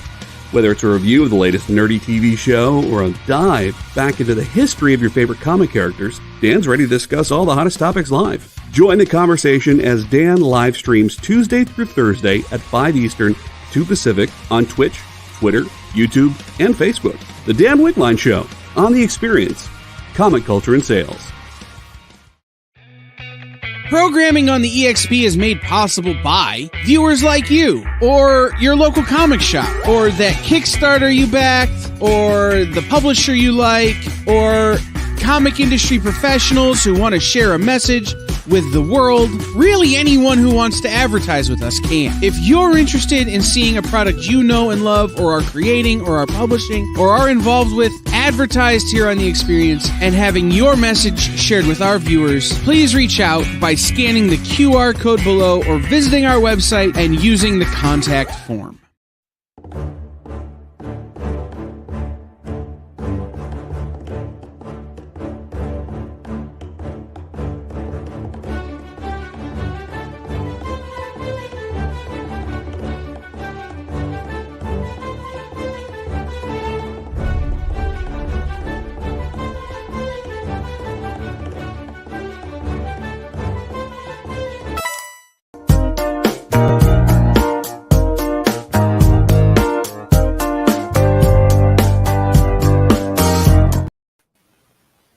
Welcome back to Sketch Up on this Thursday evening, and I gotta tell you, this evening is going where I did not expect it to do.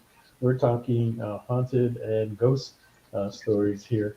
So Stevie B is asking, is there a good book out there that lists the location and histories of haunted places in the U.S.? Is that something you can answer, Francesca? Yeah, there's a ton. There's not one singular book that I can recommend, but a publisher that goes into specific cities and areas. So like this one here, right behind me, Campfire Ghost Stories. Right by her. Well, of course. So I can't read it. It's by Ghost House Publishing, Joanne Christensen. So Campfire Ghost Stories, but they do, New York.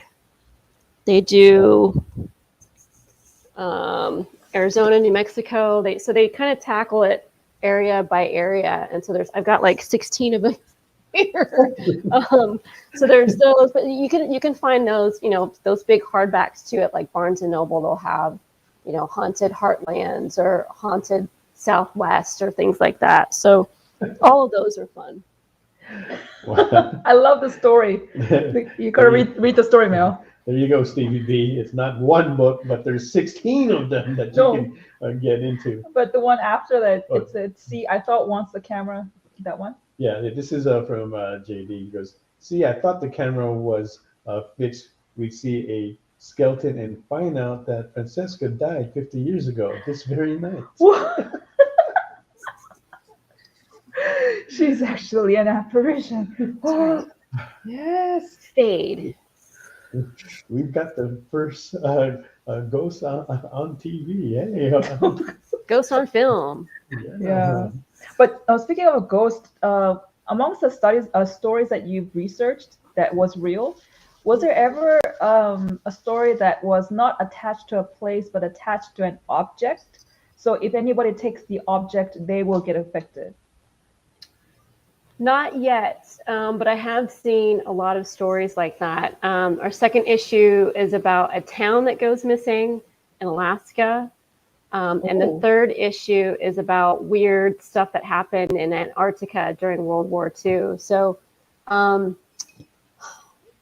no is the short answer, but there's a lot of TV shows like The Haunted Collector, which specializes in ghost hunting houses where people like grab stuff from an antique store, brought it home, and then all this crazy poltergeist stuff happened in their home. Like the story of Annabelle the doll, or pianos that are haunted. So there's a whole subgenre of paranormal stuff around haunted objects. I can see some people going up. What? Annabelle's a true story? Yeah. It is? Wow. Yep. Yeah.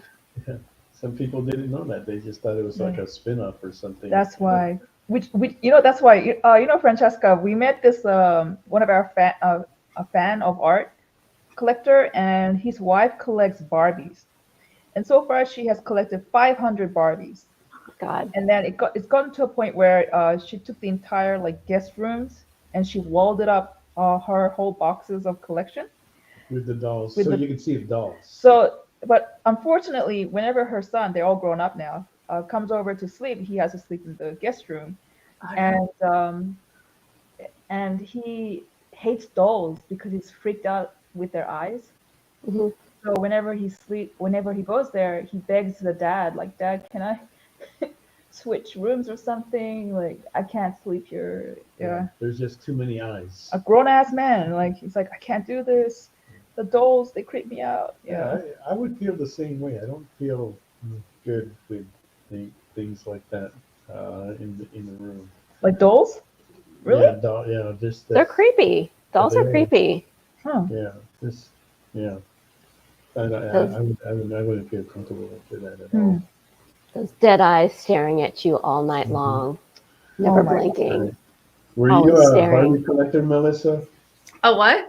Were you a Barbie collector? When I was a tiny girl, I had some Barbies, and I was very big about, I was a director, and my Barbies were my actors, and I would put on these epic plays, and that, Okay, see, well, that's nice and that's good and pleasant, I could live with that, And if that was something that I did, and I played with my Barbies or dolls or whatever have you, and I would put them up on my wall, that wouldn't scare me.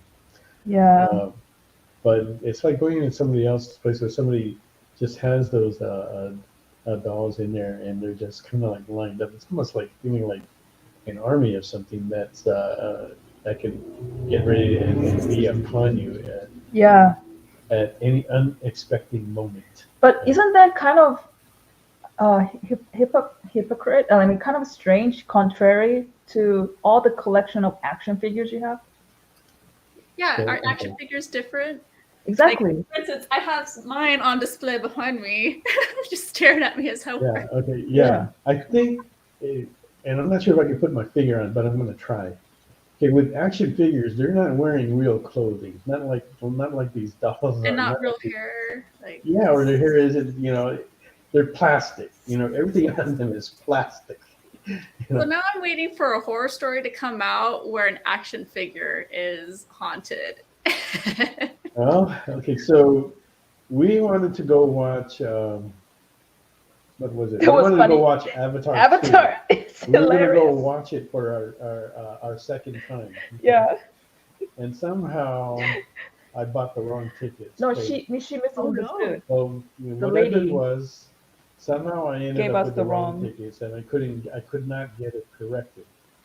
So Mog and I decided, well, I know nothing about this movie. Let's just go and watch it. It's paid for anyway. Yeah. Okay.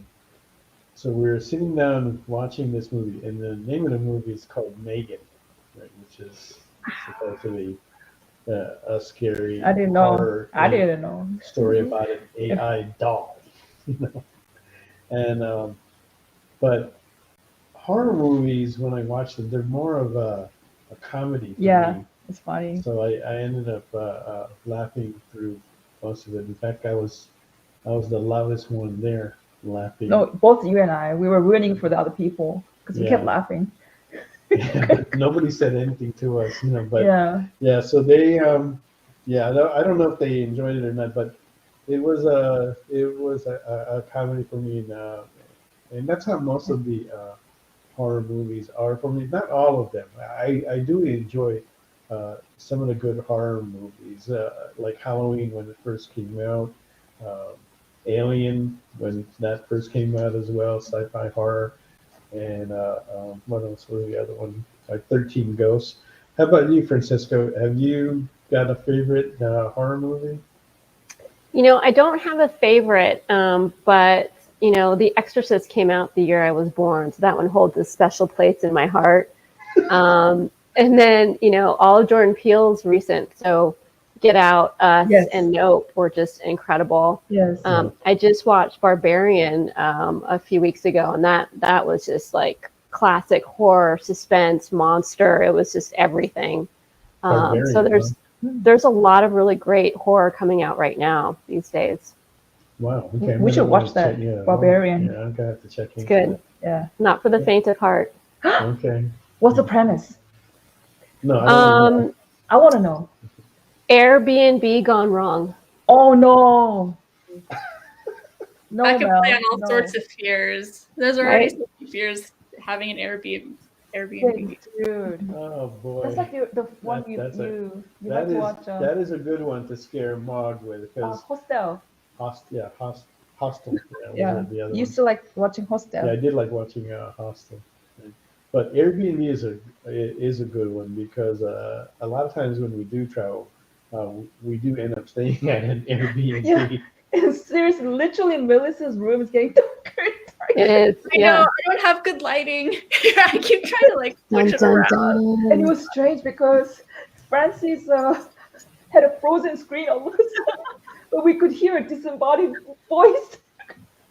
Haunted Zoom. We've invoked the spirit. They're messing with our technology. Yeah, I'm just getting in the mood for all this horror talk. Gotta keep the lights on. I know, it's so fun. I'm really enjoying this. Thank you Well, you guys. guys can do that. I'll stay in the light. You know what's really cool now is that there's a door right behind you, and that starts opening by itself. Wouldn't that be awesome? No? I don't know. I think a lot of people have seen doors opening by themselves. Yeah, in movies, but not in real No, life. I'm talking about in real life. Really? Yeah, the wind blows it all the time.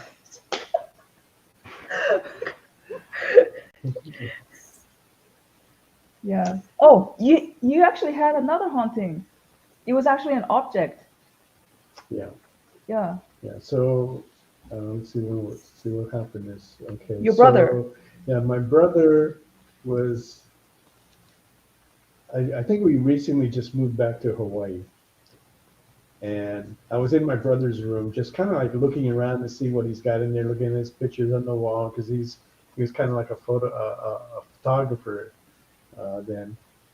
And there was this piece that looked like An old Hawaiian tiki statue. not a tiki statue, but it was actually made out of stone. And I was getting this weird vibe from it. It didn't sit well with me, and I couldn't figure out why. That's a I flower. couldn't figure out why I kept staring back at it. I was just getting, and then I started getting the shivers up and down my spine, and it's broad daylight. There's nothing. I think nothing is moving. Nothing weird is happening, but I'm just getting this weird. Mel, we're having trouble hearing you again. I don't think anybody heard the last Okay. 15 seconds. All right, It's haunted. all right. Can you hear me? Is this better? Okay. But I don't think it's your position so much as I think Mog is moving in such a way that it maybe muffles the mic occasionally. it's me. Yeah, I'll be quiet. she is tapping her foot. Does this sound better? It sounds better now, yeah. Okay. See, it was you all this time. But okay, so anyway, so there's this stone object that was in my brother's room that I kept getting a bad vibe. I was getting the shivers. The shivers were running up and down my spine like crazy. Nothing is happening. There's no weird apparition. There's nothing moving. Not even the wind is blowing. Okay. But I just kept getting this feeling from it, and I didn't know why. So when my brother came home, I talked to him. I said, "Hey, how's everything going?" And then he started telling me like how he wasn't able to sleep too well lately, and he didn't know why. And he told me about this one incident where he saw this old man in his room, and I go, "What did this old man do?" I don't know. He's just like mumbling something, going around and stuff like that. And so I told him about like how I was getting a bad vibe from this object, and I asked him, "How did you get this?" And he told me his girlfriend's brother, who was a half brother, I believe, uncle, had given it to him. So I told him, "Man, I don't know what to say, but I think maybe you should just either give this back and get rid of it." And we were talking more about it, and then he decided that yeah, he was going to give it back. So he actually did that a few days later, and about a week had passed since then. And I asked him, "Hey, so how are you doing now? Are you sleeping better?" And he goes, "Yeah, you know what? I am sleeping better." So we think it had to do with that object. We believe that there was some old Hawaiian, maybe curse that was attached to it for some reason, and it followed the object, and what its purpose was, we don't know. But yeah. So in a way, Mog has kind of like said that I have some kind of psychic ability in that way, where I can like sense things like that. Can't control it or anything. It just kind of just happens. I can get the vibe or the feel like that. But yeah, that was kind of weird. I didn't think nothing was going to come of it until I talked to my brother about that. Yeah. So right now it's 8:48. The time has gone by pretty fast. So and before the time escapes us, Francesca, I know that you're making some feature appearances that you had announced recently. Can you share where that's going to be? Sure, yeah, I'd be happy to. I'm doing a book tour for They Hide. I just finished at StokerCon in Pittsburgh last weekend. In July, on July 8th, I'll be at the Barnes & Noble in Concord, California. On July 30th, the Blossom Hill, San Jose, Barnes & Noble. And then I've got a couple more dates in October as well, different bookstores that I'll be doing. So yeah, and more dates are getting added as we speak. And where can our audience get your books if they want to get some now? So the links to everything are on my website, which is just francescamaria.com, or for the comic specifically, black-cat-publishing.com. Okay, and you can see that on the comments in the screen if you y'all want to get on top of that. Thanks. And Melissa, how about you? Are you making any appearances? My upcoming shows, I'll be at San Diego Comic-Con, Rose City. I'll be at the Lightbox Expo. Oh, you're gonna do Lightbox? Yeah, never done it before, so I thought it'd be cool.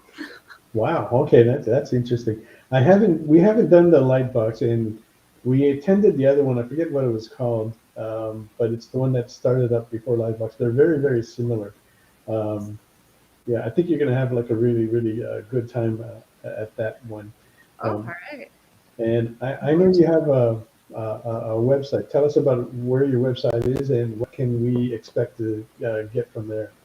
So you could find me. My username is teacupb, and my website teacupb.com. It links to my shops and to where you could buy my book, Above the Clouds. And Monster Heart, the first book, is coming out soon. I'll be bringing it to San Diego Comic-Con.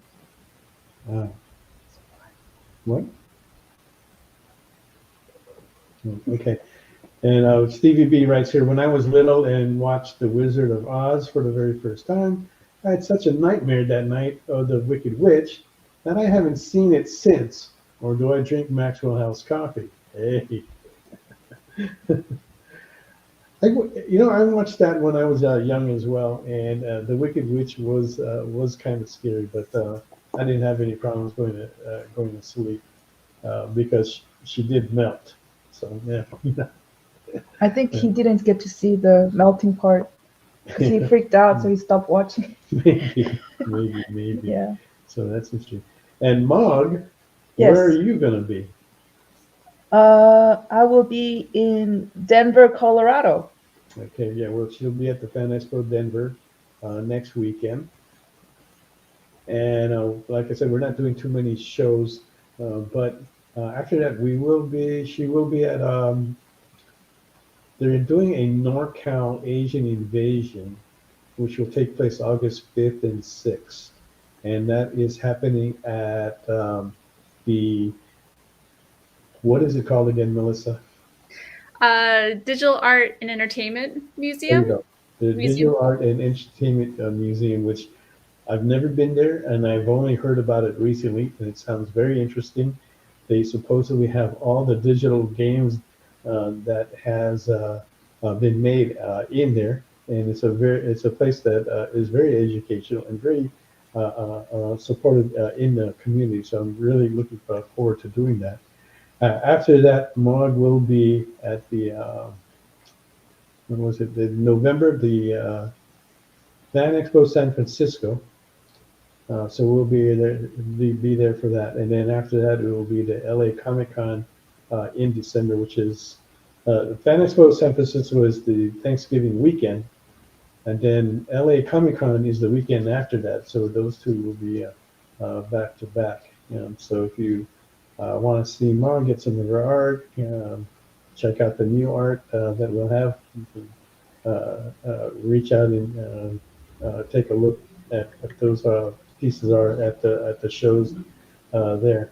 We got a little bit of time left here, but I'm glad we got that part out of the way. And if you guys didn't hear earlier, we are going to be giving away some of Mog's art starting next month, July 13th.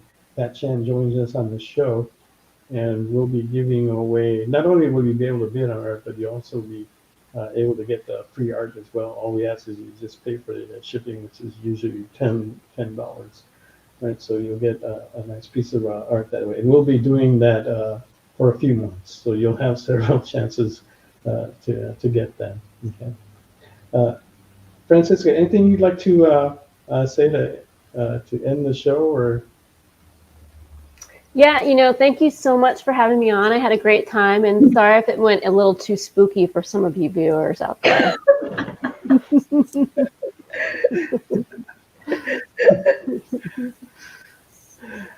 And Stevie B writes, hope I'm done packing that night so I can watch. We leave the next day for Seattle and then Alaska. Oh, Really? Yeah, just one thing, Francesca. When you talked about Alaska, you said there was a town. Was it a town that disappeared or a tribe that had disappeared? Town. A town called Port Chatham or Portlock, Alaska. Interesting, right? A whole 'Cause town. there's also I had been reading that there was also a tribe that had disappeared. All their belongings were still there, but the tribe was nowhere to be found. It was, I think, a tribe of like 30 people, but they've never been found as well. Wow. So that was kind of like interesting. Like Roanoke. Mm-hmm. Yeah, like Roanoke. Yes, yeah. And Melissa, any last words that you'd like to throw in there? Thank you for having me on your show. I had a lot of fun talking about ghost stories. And I'm excited to check out your work, Francesca. Yes, me too. Thank you. Ditto. Thank you so much. Yeah, and we all know where to get. You guys know where to get their books and get their artwork. So jump on those websites and place your orders. And I know we'll be doing that as well. Yes. And I think Melissa's monster. What's it called again? Monster. Oh, Monster Heart. Monster Heart. On Webtoon Canvas. You read the whole story there. Oh, okay, Yeah. okay. I think it's gonna be amazing as well. It's really interested to see your style translating into something like horror, because I can't see it in my head. But I mean, it's not really horror. It's more like urban fantasy, and there's monsters in there. Probably more on the comedy end of. Still, I love it. I love it. Yeah. all right, so I want to thank everybody for joining us here tonight. We had a great time, and again, I really hate to be doing this because I think we were off for like about 3 weeks, and then we're going to be off for like another 2 weeks before we come back on. But when we do, we will have Pat Shan on the show, and that is July 13th. And I know DenverCon is the only con that's between here and now, and the reason for that is we need to give time for Mog to catch up on her regular work when we take those days off to go to the con. So that's the reason for that. All right. So, ladies, thank you very much for a very enjoyable ghostly night. Yes. I loved it. Definitely want to have you guys back up. Yes. On again. Definitely back. And talk more ghost stories. Yes. So once again, thank you guys. Thank you one and all. You guys enjoy the rest of your evening. Take care. Thank you. Thank you. Do you remember what it was like when you were a little kid and you got a letter in the mail? Now imagine that letter was filled with information about your favorite shows, pop culture questions, links to things you're going to want to see later, and even sneak peeks at upcoming programming here on The Experience. That's what the EXP mailing list is. Every week, we send you sneak peeks, information, and all of the relevant links for all of the shows you want to see. Sign up now on our website or scan the QR code that's on your screen right now.